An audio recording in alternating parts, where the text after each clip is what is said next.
Une science aussi merveilleuse est au-dessus de ma portée. Elle est trop élevée pour que je puisse la saisir. Psaume 139, verset 6. Nous donnons pour titre au message la connaissance divine, la présence éternelle, la science infinie. Psaume 139, 1 à 12. Frères et sœurs bien-aimés, dans les profondeurs de la solitude humaine, quand l'âme se trouve écrasée par le poids de l'incompréhension et de l'isolement, quand les mots nous manquent pour exprimer la complexité de nos émotions et que personne ne semble vraiment nous connaître, une vérité extraordinaire émerge des pages sacrées de l'Écriture.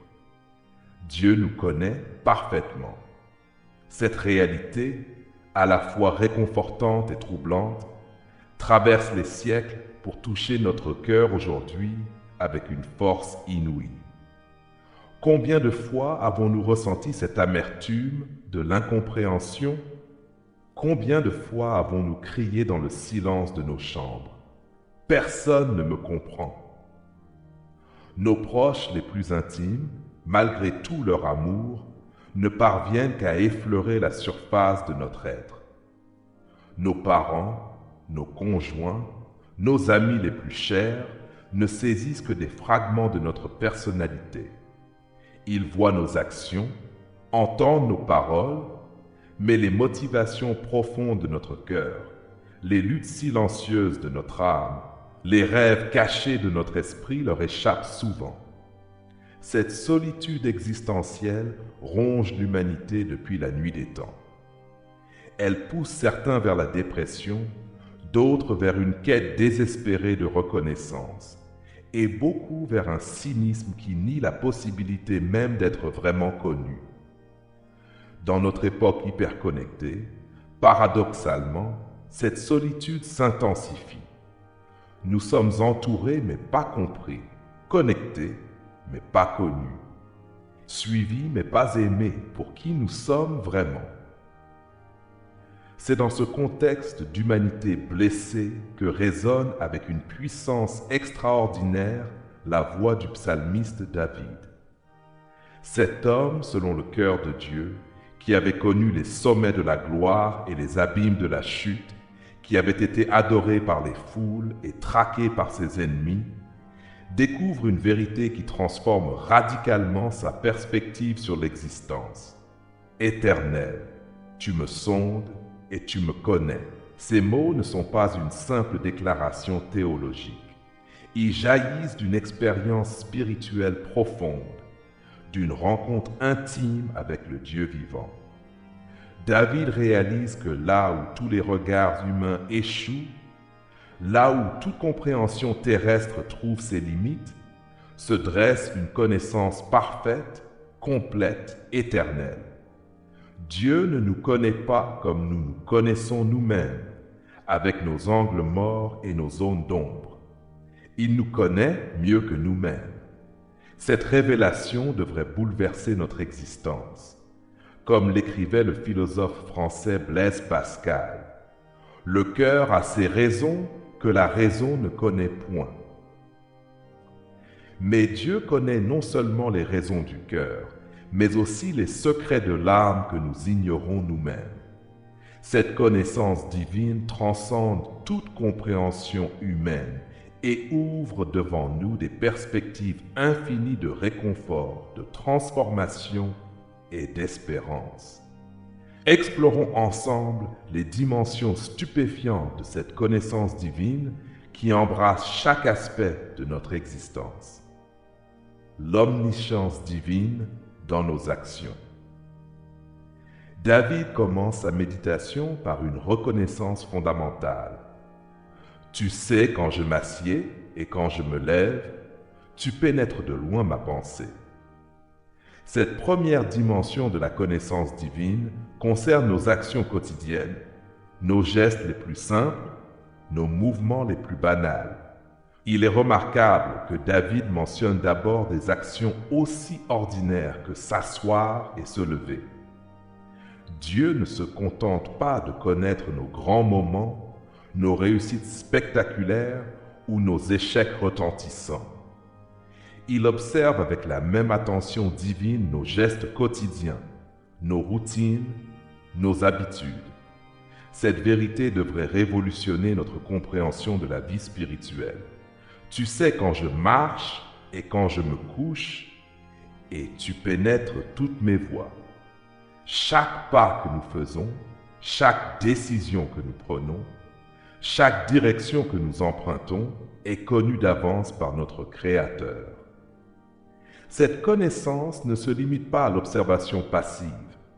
Elle pénètre l'essence même de nos voies, comprend les motivations profondes de nos choix, discerne les conséquences lointaines de nos actions. Cette réalité nous confronte à une responsabilité immense.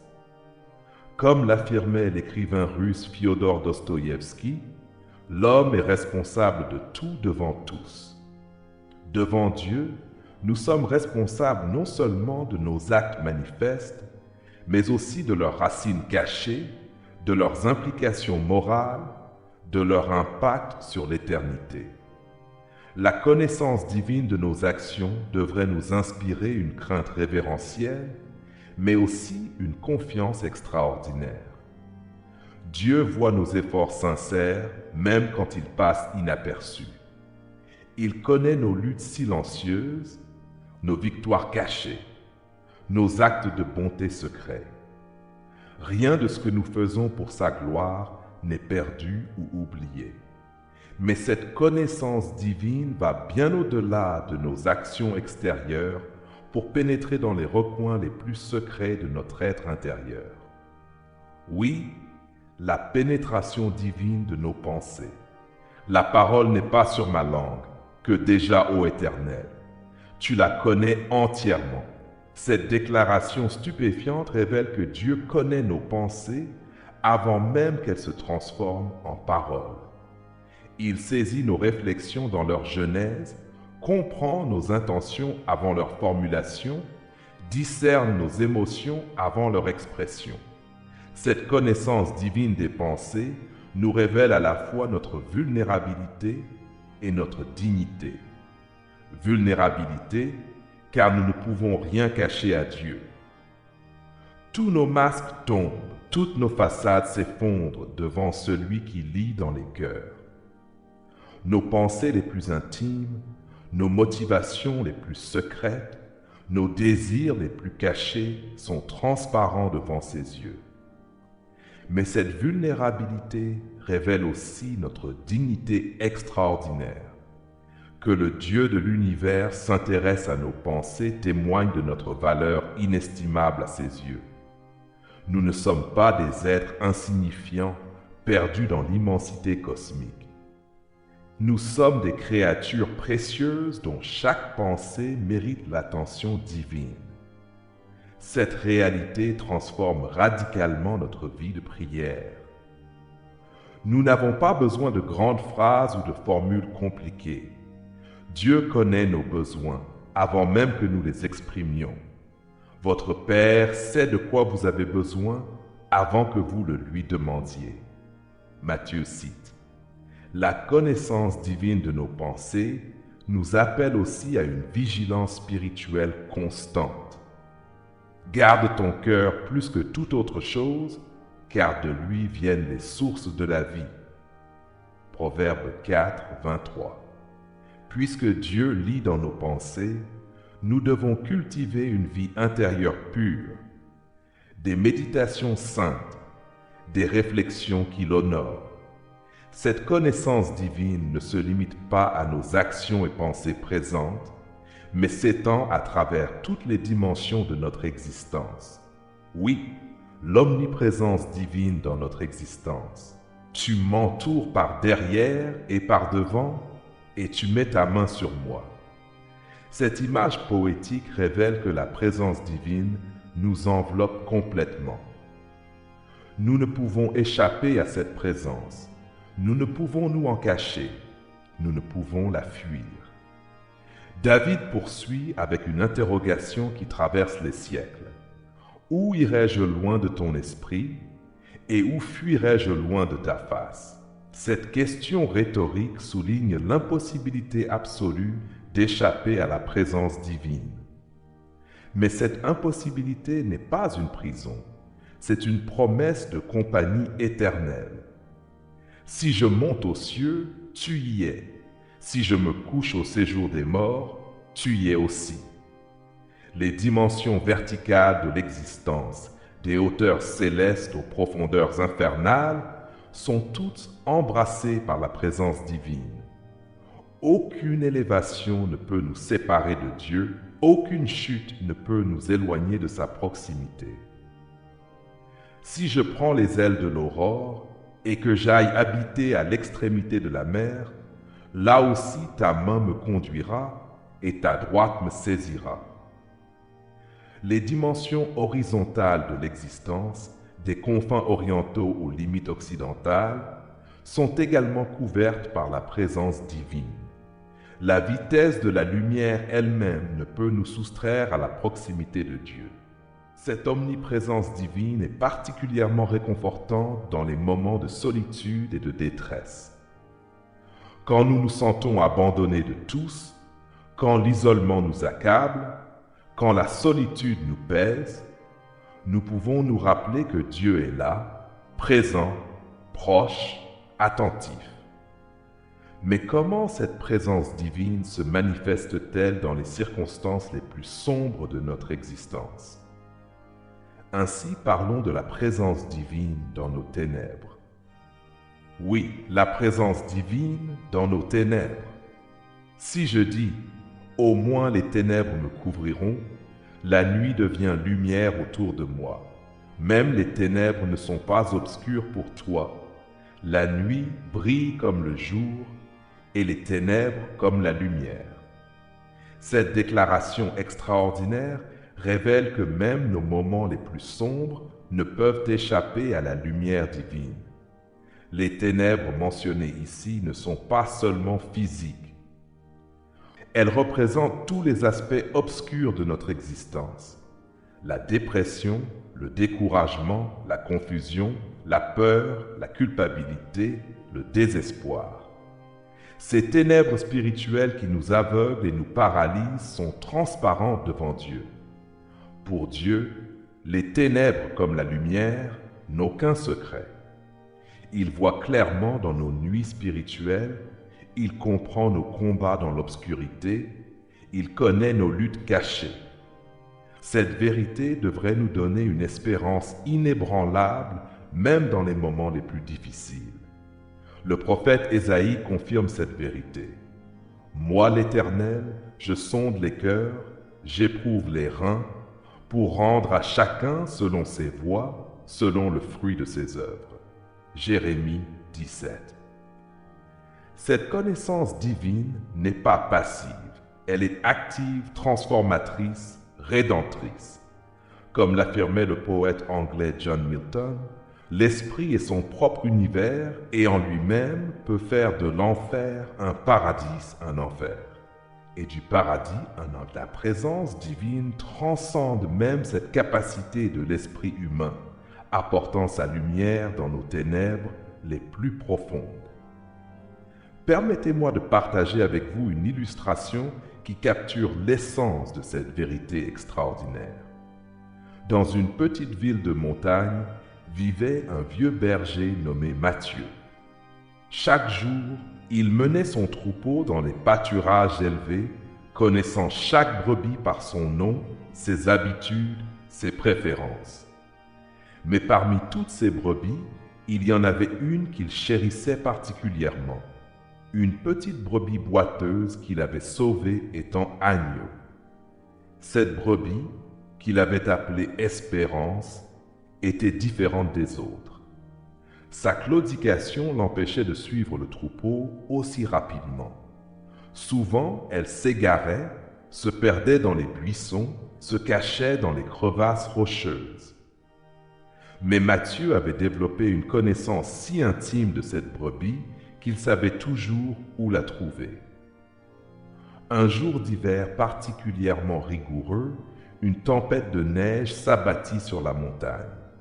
Le troupeau fut pris dans la tourmente, Et quand enfin les nuages se dissipèrent, Matthieu compta ses brebis. Espérance manquait. Les autres bergers lui conseillèrent d'abandonner ses recherches. Une seule brebis dans cette neige et ce froid, c'est perdu d'avance. Tu vas risquer ta vie pour rien. Mais Matthieu connaissait Espérance.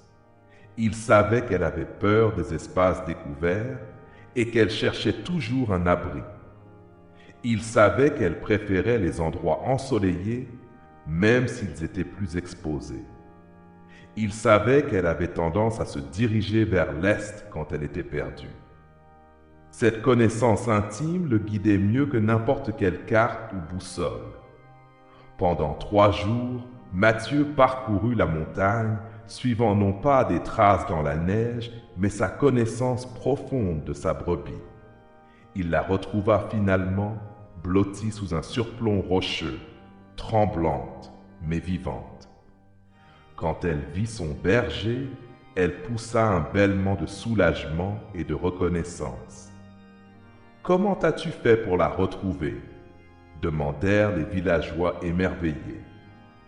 Matthieu sourit et répondit « Je ne l'ai pas cherchée où elle aurait dû être, mais là où je savais qu'elle serait, car je la connais mieux qu'elle ne se connaît elle-même. » Frères et sœurs, nous sommes cette brebis égarée, et Dieu est ce berger qui nous connaît parfaitement. Quand nous nous perdons dans les tempêtes de la vie, quand nous nous égarons dans les ténèbres de nos erreurs, quand nous nous cachons dans les crevasses de notre honte, Dieu sait exactement où nous trouver.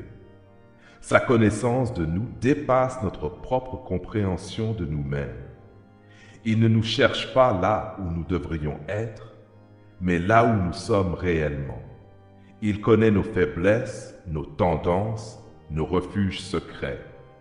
Et dans sa grâce infinie, il vient nous retrouver, non pas pour nous condamner, mais pour nous ramener dans ses bras d'amour. En contemplant cette vérité extraordinaire de la connaissance divine parfaite, nous sommes saisis d'un émerveillement profond qui devrait transformer radicalement notre existence. Dieu nous connaît dans nos actions les plus banales et nos décisions les plus importantes.